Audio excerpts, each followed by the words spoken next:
So ఇక్కడ ఏమంటుండు కేటీఆర్, జూబ్లీస్ ఫలితం ప్రభుత్వంపై రెఫరెండమే అంటూ కేటీఆర్ చెప్తా ఉన్నాడు. ఓకే, రెఫరెండం అయితే మంచిదే, సో అది కూడా జరగాలి, ఎందుకంటే రెఫరెండాలు జరిగితే బాగుంటుంది. సో ఇక్కడ ఏమంటాడు, కాంగ్రెస్ ప్రభుత్వ వైఫల్యంపై ప్రజల కోపం బయటపడుతోంది, కాంగ్రెస్ ఓడిపోతుందని రేవంత్ భయం, అందుకే ముఖ్యమంత్రి అయి ఉండి గల్లీలో తిరుగుతూ ప్రచారం చేస్తున్నారు. అసలు ఇప్పుడున్నది కల్తీ కాంగ్రెస్, బీజేపీతో కలిసి పనిచేస్తుంది, బానిసకే బానిస అన్నట్టు రేవంత్ పరిస్థితి. కిషన్ రెడ్డి, బండి సంజయ్ కలిసి బీజేపీ అభ్యర్థిని బకరా చేస్తారు. కవిత అప్పుడు మా పార్టీలో ఉండేది, ఇప్పుడు కాదు. టీడీపీ సానుభూతి పర్ల ఓట్లు బీఆర్ఎస్కే వస్తాయి, బీఆర్ఎస్ మరింత ఎక్కువ మెజార్టీతో గెలుస్తుంది అంటూ చెప్తా ఉన్నాడు.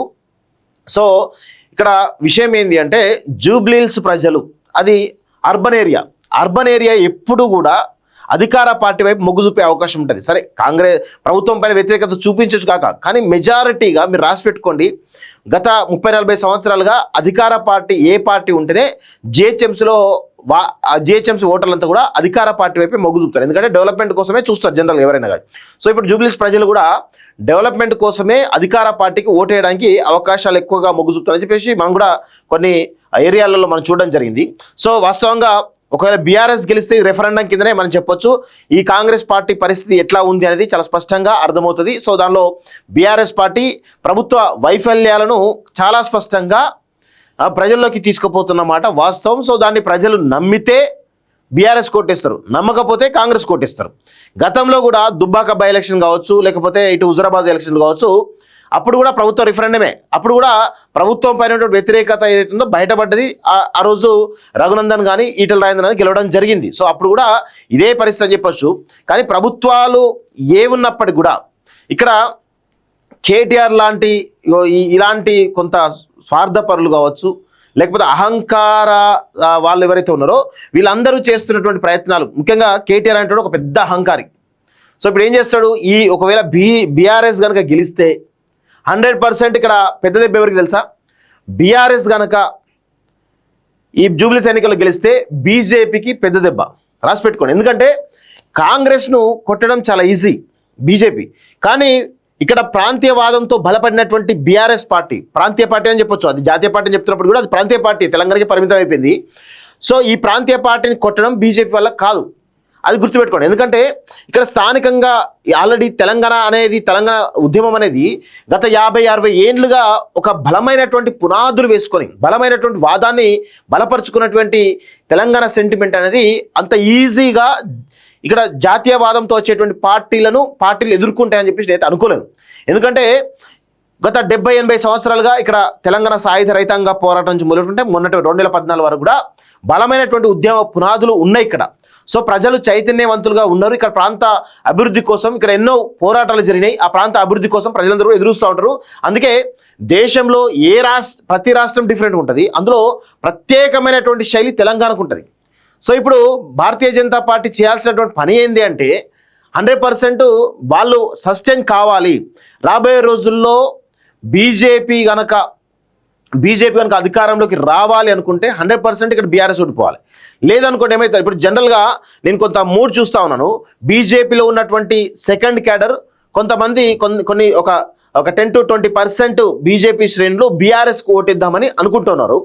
సో ఆ క్యాడర్కి ఏం చెప్తాను అంటే, ఒకవేళ మీరు బీజేపీ సెకండ్ క్యాడర్ అవుతుందో బీఆర్ఎస్కు ఓటేద్దామని అనుకుంటే 100% మీరు తెలంగాణలో బీజేపీని మర్చిపోవాలి. ఇది వాస్తవం.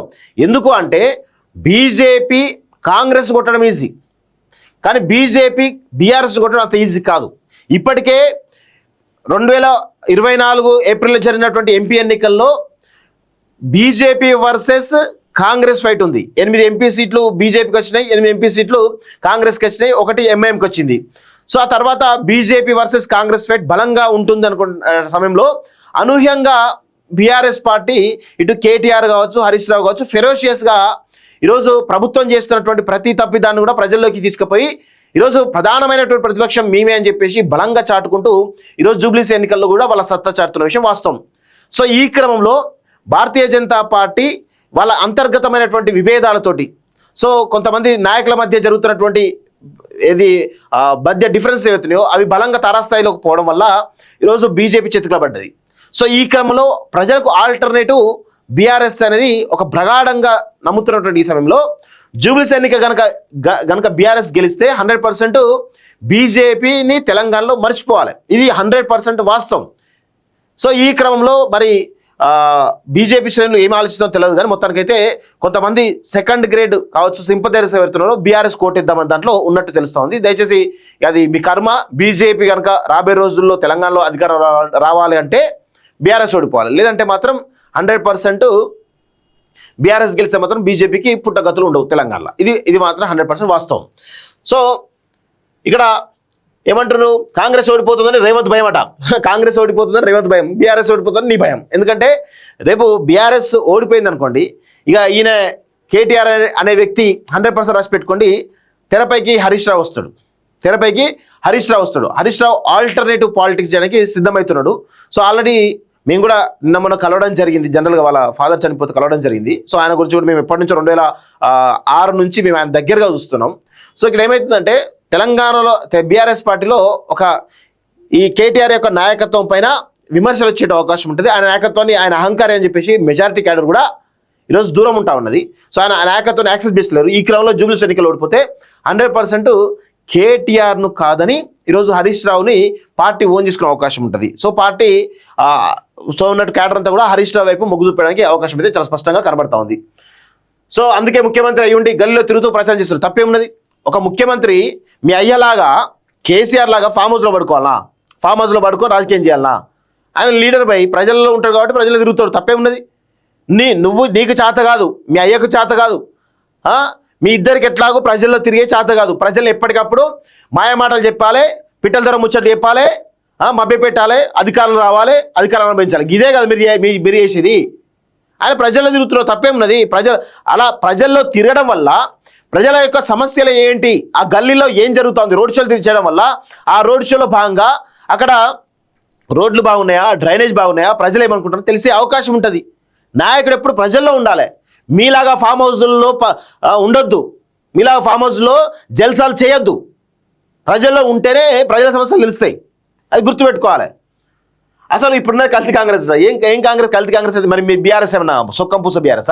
అసలు తెలంగాణ సెంటిమెంట్ని తీసేసినటువంటి దొంగ పార్టీ మీది కదా, దొంగలు మీరు కదా. అసలు టీఆర్ఎస్ పార్టీ ఫార్మేషన్లో మీరు ఎక్కడున్నారు? మధ్యలో వచ్చి ఈరోజు అధికారం చెలాయిస్తున్నారు కదా మీరు. కేసీఆర్ కొడుకు కాబట్టి నేను దేకుతున్నారు. కేసీఆర్ కొడుకు కాకపోతే నేను దేకేటల్లా. కేటీఆర్ గుర్తుపెట్టుకో, కేసీఆర్ కొడుకు కాకపోతే నిన్ను కుక్క కూడా దేకదు. ఆ విషయం తెలుసా నీకు? ఇప్పుడు కూడా దేకుతలేరు నిన్ను. బీజేపీతో కలిసి పనిచేస్తుందట. బానిసకే బానిస అన్నట్టు రేవంత్ పరిస్థితి. కిషన్ రెడ్డి బండి సంజయ్ కలిసి బీజేపీ అభ్యర్థిని బకరా చేశారట. ఏం లేదు, బండి సంజయ్ రంగంలోకి రాగానే కేటీఆర్కి చుచ్చుపడతా ఉన్నది. ఎందుకంటే ఎక్కడ మళ్ళీ పెంట చేస్తారు ఆయన, ఎక్కడ మళ్ళీ ఈ ఓటు బ్యాంక్ అంతా డైవర్ట్ చేస్తాడు. ఇప్పుడు ఈ 3 రోజులు చూడండి, బీజేపీ వర్సెస్ కాంగ్రెస్ ఫైట్ ఉంటుంది. ఈ 3 రోజులు బీజేపీ వర్సెస్ కాంగ్రెస్ ఫైట్ నడుస్తూ ఉంటుంది. బీఆర్ఎస్ వెనకబడతా ఉంటుంది. సో ప్రజలు ఆటోమేటిక్గా వీళ్ళిద్దరి మధ్య ఫైట్ అనేది తెర మీదకి వస్తూ ఉంటుంది. ఆటోమేటిక్గా ఇటు కాంగ్రెస్కా బీజేపీకా ఆ మధ్యలోనే నడుస్తూ ఉంటుంది. ఇది అంతా గుర్తుపెట్టుకోవాలి. అందుకే కేటీఆర్ భయపడుతున్నాడు. కవిత అప్పుడు మా పార్టీలో ఉండేది, ఇప్పుడు కాదు. ఇప్పుడు చెప్దాం. ఇప్పుడు ఆడబిడ్డ పైన ఎంత దుష్ప్రచారం చేస్తారా, అది చేస్తారా అన్నావు కదా. సొంత చెల్లె పైన నీ సోషల్ మీడియా ఎంత దారుణంగా, ఆమె క్యారెక్టర్ అసాసినేషన్ చేసే విధంగా ఎంత దారుణంగా ట్రోల్ చేస్తున్నా ఒకసారి చూడండి. కేటీఆర్ కొంచెమన్నా నీకు మనస్సాక్షి ఉన్నా కానీ, చెల్లె అంటే గౌరవం ఉన్నా కానీ, బావ అంటే గౌరవం ఉన్నా కానీ ఇంత ఇష్టంలా ఆమె భర్త ఫోన్ ట్యాప్ చేసేవాళ్ళు మీరు. ఆమె ఫోను ఆ భర్త ఫోన్ ట్యాప్ చేసేవాళ్ళు మీరు. మీకు విలువలు ఉన్నాయంటే నమ్ముతామా? మీకు అసలు విలువలు ఉన్నాయా? ఎథిక్స్ ఉన్నాయా? ఎంత దారుణంగా సొంత చెల్లెనే పట్టించుకున్నటువంటి నువ్వు ఈరోజు జూబ్లీస్లో మాగంటి సునీత ఆమె ఎమ్మెల్యే అభ్యర్థితో అని కానీ పట్టించుకుంటాను. ఏమర్థమైతే జూబ్లీస్ ప్రజలు ఏం పట్టించుకుంటావు? ఎంత దారుణంగా అంటే చాలా చాలా చాలా దారుణంగా కనబడతా ఉంది. ఈయన యొక్క అహంకారం వల్ల ఈరోజు తెలంగాణ పరువు మొత్తం కూడా పోతా ఉన్నది. టీడీపీ సానుభూతి పరుల ఓట్లు బీఆర్ఎస్కి వస్తాయి. బీఆర్ఎస్ మరింత ఎక్కువ మెజార్టీతో గెలుస్తుంది. టీడీపీ సానుభూతి పరులు ఎవరైతే ఉన్నారో వాళ్ళందరూ కూడా కాంగ్రెస్కే ఓట్లు వేస్తున్నట్టు చాలా స్పష్టంగా కనబడతా ఉంది. సో ఇది రెఫరెండమే. 100% ప్రభుత్వ వ్యతిరేకత కనబడుతుందా, లేకపోతే బీఆర్ఎస్ పార్టీని ప్రజలు మర్చిపోతారా? ఈ రెండే కనబడతాయి. రాసి పెట్టుకోండి. ఈ ఎన్నిక తర్వాత ప్రజలు బీఆర్ఎస్ పార్టీని మర్చిపోయినా ఆశ్చర్యం లేదు.